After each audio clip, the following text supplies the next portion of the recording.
Is 2023 the year to sell your properties?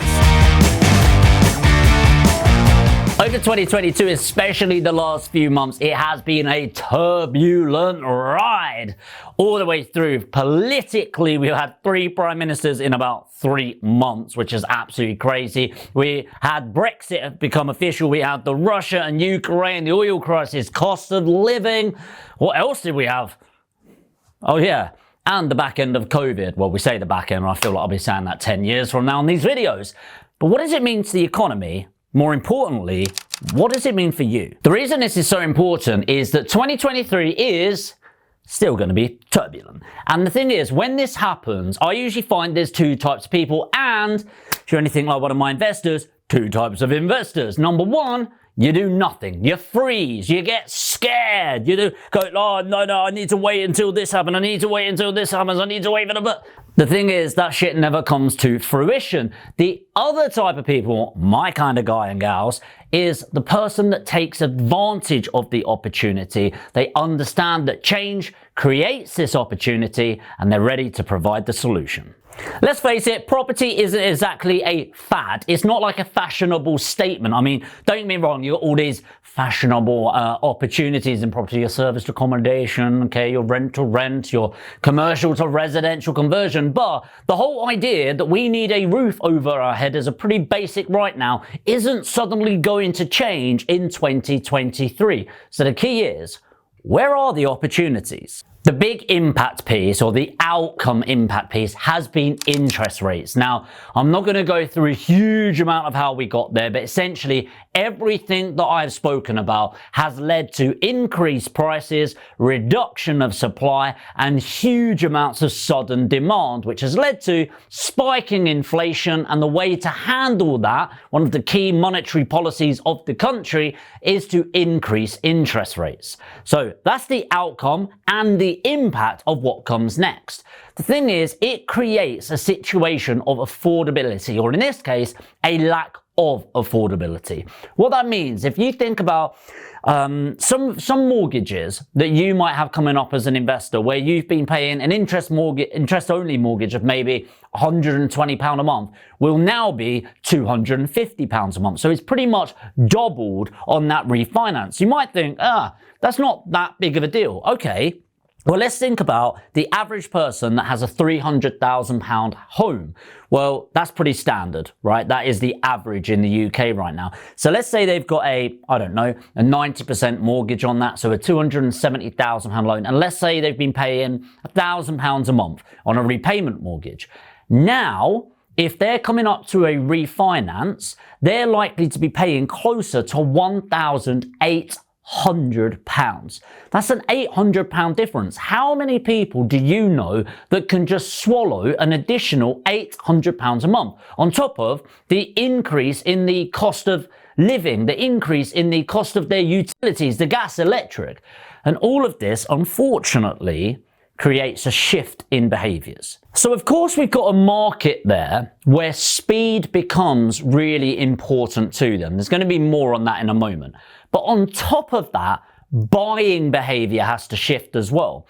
What most people tend to do is they look at what they can afford, and they'll often go to the absolute limit. How many people do you know that have gone to a mortgage advisor and they say, well, based on your earnings, you can afford up to £250,000. And they go, do you know what? It's our first place. Let's maybe look at £180,000 properties. No, hardly any. I don't know anyone that's ever done that. What do? They go on Rightmove and they search properties between 225 and 275. Okay, and that is our user behavior. If you get told you can afford 300, you'll go 275 to 325, and so on and so forth. And if you're watching this going, I didn't do that, good for you, you smug git. You're probably one of the only people out there though. So when this comes to fruition, they're looking at these 250 grand houses, and they've just been told, by the way, the interest rate's just gone up another 0.5%, and that's going to impact you. Think about that. That 0.5% increase on a £300,000 loan, that's another £1,500 a year. Not that dramatic, but that's still £125 a month. Pretty significant. So what does this actually mean? Well, what it means is people are looking at their affordability a lot closer. Now you'd think, okay, surely what that means is they'll, instead of buying a £250,000 house, maybe what they'll do is buy a £200,000 house, right? No, actually most buyers' behavior goes, I'm not ready to buy a house, I will rent instead, which kind of makes no sense whatsoever, because surely getting on the ladder at any level is good. But no, that's not the mindset of most people. And so what does that mean? Well, it's going to lower the demand here at the top. So if you think about your area, I'll go for Leeds and my areas, that means the £300,000 properties are probably going to take a little bit of a hit. Kind of think like when the wind hits the top of the tree, the leaves at the trees, they're the ones that blow away first. But then what happens is those buyers, they end up coming down and renting at the lower end, not like the 50 grand houses, but the 140, 150,000 pound properties. What that then leads to is more demand, then supply, driving up the rents and likely driving up the average price of the lower price properties in your area. There's a lot of technicality in there, but in general, look at the average price of your area. Anything higher than that is going to get hit the most in the next year. And the lower it is, not like the horrible areas, but the lower it is, the more likely, yes, it will have a slight dip, 3 to 5%, maybe 6, 7%, and it will likely come up. So how is it we're going to take advantage of this opportunity? So the opportunity comes from the demand piece changing. So it's not to do with people don't want to buy, it's more about the speed that people can buy. So over the last 2 years through COVID, it has been an insane market, meaning that if you needed, let's say you're a vendor that suddenly needed to sell the property because divorce, death, repatriation, maybe financial issues, whatever it is, probate, you know, everything that comes into, I need to sell this house quickly. They didn't really need to sell directly, so direct to vendor, nor did they need to sell at a discount. And the reason for that is if they needed it in legals tomorrow, they could list it today. And so you've got these estate agents, say it's a £200,000 property, the usual spiel, it's worth 200, I'll get you 215 all day long, the usual crap that we hear, right? However, not slating you if you're an estate agency, I've also got one myself, but it is how it works. But what was happening is they would list it and sell it for 220, 230 at times the next day. We had estate agents going, I'm sorry, we are not doing any more viewings on this property. We've got too many people interested. Imagine that. Such a difficult market. But the speed is still needed. Now, just so you know, pre-COVID, the average time that it would take to sell a property was 309 days. That's how long the process got pre-COVID. We're talking like 3 years ago now. And obviously it massively shortened because of that sale time. Now, ask yourself this. Do you think people need to sell their house quickly more now going into 2023 or at the start of 2022? You'd be right in thinking more now. But that's not actually what causes the discount. It's the fact that the buyers have changed. So already the behaviors of the estate agents is they are taking longer and longer and longer and longer to sell the properties. They're now having to go back to their vendors, the owners of the property, and say, hey, the market shifted, we can't do that anymore. And it's not that the property is not worth 200,000, because it is. It's just people need to get used to a normalization of how long it takes to sell through an estate agency, which historically is not a place to sell your house fast. It's a place to sell it and get the best price. If you're able to move quickly, now this is either going to be if you are an experienced investor or you are using a property sourcing company or a deal packaging company that can act quickly on your behalf, then you're going to be able to snap up the best deals. This can come in two formats. I'm more obsessed than the other, but I want to tell you both. Number one, you might be able to get a bit of a discount to market value. I'm not talking crazy discounts. You know, years and years and years and years ago, you might be able to get 15, 20%. I'm not talking those sort of discounts, but you can get a discount to market, which is going to help your money go a bit further. Now, the issue with that is the lending criteria has also got a lot more stretched now. So prior, 5 years ago, you could buy it below market value, bit of a discount to market, and then refinance at the higher value. You can't do that now. Okay, certainly not within 6 to 9 months now without doing a load of work, because they will value it based on what you purchased it at today. Okay, which is very different to 5 years ago.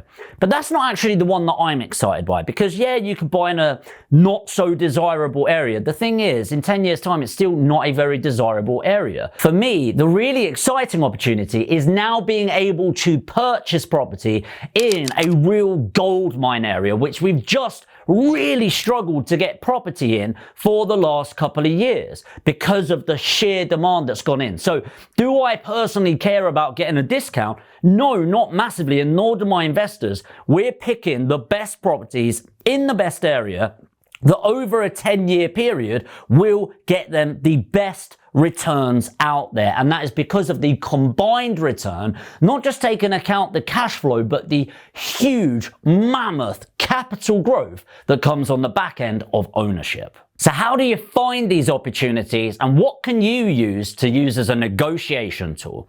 Well, first of all, finding them is one of two ways. Either you can do your direct ads yourself, so leafleting, letters. My favorite is Facebook ads, YouTube ads, Google ads. Getting your message in front of the right person, where of course you're going to have to invest some money into that marketing, but you're going to be able to understand the problem directly and negotiate and provide a solution ready to move quickly. So if you're watching this and you've got time on your hands, that's going to be a great way to do it. On the other side, you can use a service like mine where we do all of that for you. So if you've got 100,000 or more and you want me and my team building your portfolio for you, you can put APG in the comments and I'll put a link in the description. But ultimately, somebody like me, and it doesn't have to be me, by the way, will do the complete end-to-end process. So somebody else, whilst you're sat at home or at work, does all of that. They do the ads, they do the negotiation, they find the property, they get it through your mortgage and go through legals, they get the refurbishment done, they get it let out. And the idea is it's as hands-free as property can possibly be. There's still paperwork to sign, etc. But that's going to really depend on, if you've got the money, do you have the time? And if you've got the time, learn about Facebook ads, Google ads, YouTube ads, everything you can. And if you don't have the time, use APG, my company, or somebody like that. So what negotiation techniques have come up that you can utilize? 3 key things that I'd be utilizing in conversation, and often it's about misinformation, but utilize it for your benefit for negotiation. Number 1 is EPCs, Energy Performance Certificates, which is at the very, very early stage of getting signed off, by the way. And you can actually see it's about stage 2, should be at stage 10, by the way, but stage 2 of about a 20-stage process. So it's not actually signed off, but a lot of people think it is. They've got in their head it absolutely needs to be an EPCC, but you don't. You absolutely don't. But you can actually negotiate and say, look, it's not got an EPC of a C. This is going to cost more money. These are going to cause problems. It's going to limit this. The lenders charge me more, and you use that as a negotiation technique. Number 2 is target portfolio landlords. So Nimbus Maps is really good for this, where you can find that. If not, Companies House, and you search the SIC code 68100, that's 68100, and it will show you a list of companies that own property. You search through them, find one that's local to you, and find one that's got multiple properties. The great thing about this is there's a lot of portfolio landlords. Whilst you're trying to get into the market, for them, this is like the straw that broke the camel's back. And it's all these changes in legislation, Section 24, the EPC proposals, interest rates, licensing through buy-to-let properties, all of these things. For one person, it's an amazing opportunity. For them, they've got their money, they're retired, a load of money's in their portfolio because there's a huge amount of capital growth, and they'd rather just sell it to get rid, get the cash in, and enjoy the rest of their life. So it's a great opportunity to negotiate an amazing investment deal. Finally, number 3, the need for speed. Now, you might think that oh, I can only buy with mortgage. Well, what about shifting to bridging? In today's world, if you can buy with bridging, and I talk about bridging a lot through Landlord, I've got a few other providers as well that are amazing for that. It's almost as good as cash. With bridging, you can still complete in about 6 weeks. Cash, you can still do about 3-4 weeks if everyone's on it. But ultimately, by being able to move quickly, and everyone has that need for speed, you will be able to negotiate a better deal. And either that could be a discount, or in my opinion, what's a lot better is getting access to a property in an amazing area that you wouldn't be able to before. So look, 2022 has been the year for change, and 2023 is going to be no different. My personal opinion is 2023 is the year of opportunity, but you let me know what you think. Comment with either opportunity or runaway. Do you think this is the best year to make money in property? Let me know. If you are new to the channel and you want to find out more about property investment, then now is the time to subscribe. In January, we are doing 30 days of videos in 30 days of January to give you everything you need to start up and scale up your property portfolio. So make sure to hit the subscribe and the notification bell. And if you did get value from this video, it will help me tremendously if you lightly tap the like button on the way to your next video.